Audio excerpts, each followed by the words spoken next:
હાંડીએ ચડીને છાણા કેવી રીતે વીણાય?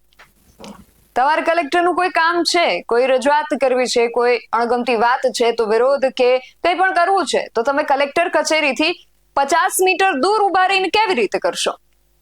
છે ને આ હાંડીએ ચડીને છાણા વીણવા જેવી વાત. અને વળી આ હુકમ કલેક્ટરે પોતે જ કર્યો છે કે આ કલેક્ટરે શા માટે આવો હુકમ કર્યો છે, મેળવીએ તેની વિગતો આ અહેવાલમાં. જય હિન્દ, BSI ટીવી ન્યૂઝ પર આપની સાથે હું છું નિધિ ગઢવી. એક કલેક્ટરે એવો હુકમ જાહેર કર્યો છે કે કલેક્ટર કચેરીની 50 મીટરની ત્રિજ્યામાં જે વિસ્તાર આવેલો છે એ વિસ્તાર પ્રતિબંધિત રહેશે. હવે શેના માટે પ્રતિબંધ ફરમાવ્યો છે?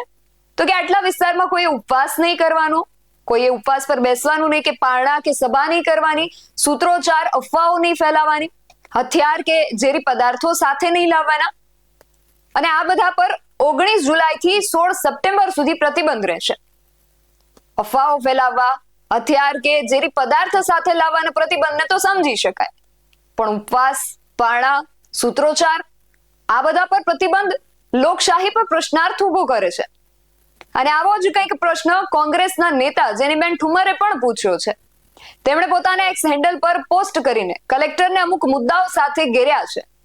તેમણે લખ્યું છે કે અમરેલી જિલ્લાના કલેક્ટરશ્રીને વિનંતી કરું છું કે કલેક્ટર કચેરીની 50 મીટર ત્રિજ્યા પ્રતિબંધિત કરવાને બદલે કચેરીનો 70 કિલોમીટરનો વિસ્તાર પ્રતિબંધ કરો, કે જ્યાં દારૂના હાટડા બંધ થાય, ડ્રગ્સનું વેચાણ ન થાય, કોઈ પણ ગુનાખોરી ન થાય, વ્યાજખોરોનો ત્રાસ બિલકુલ ન થાય, વેપારીઓ અને અન્ય વર્ગ પાસેથી હપ્તો ન લેવાય, કોઈ પણ ગુનેગારોની એન્ટ્રી આટલા વિસ્તારમાં ન થાય, 70 કિલોમીટર સુધીનો રસ્તાઓ જે છે એ સરખા થાય, સરકાર તરફથી મળતી પાયાની જરૂરિયાતો પૂરી મળે, ગરીબો, વંચિતો અને શોષિતોને પૂરો ન્યાય મળે, ઇકોઝોનના નામે અન્યાય ન થાય, તમામ સરકારી લાભો ઘર ઘર સુધી મળતા થાય, બેરોજગારી માટે કંપનીઓ સ્થાનિકોને રોજગારી આપતા થાય, નકલી શાળાઓ અને દવાખાનાઓ બંધ થાય.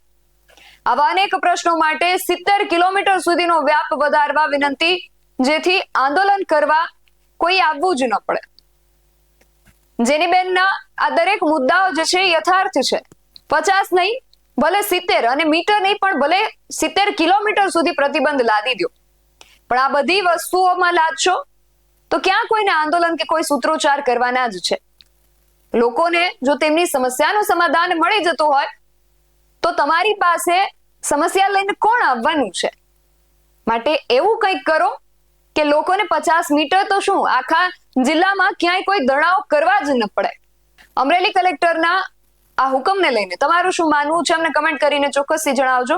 આવા જ વધુ અહેવાલો સાથે મળતા રહીશું. તમે મારી YouTube ચેનલને સબસ્ક્રાઇબ કરવાનું અને અમને Facebook અને Instagram પર ફોલો કરવાનું ભૂલશો નહીં. બાકી નવી અપડેટ્સ માટે આપ જોતા રહો BSI ટીવી ન્યૂઝ. નમસ્કાર.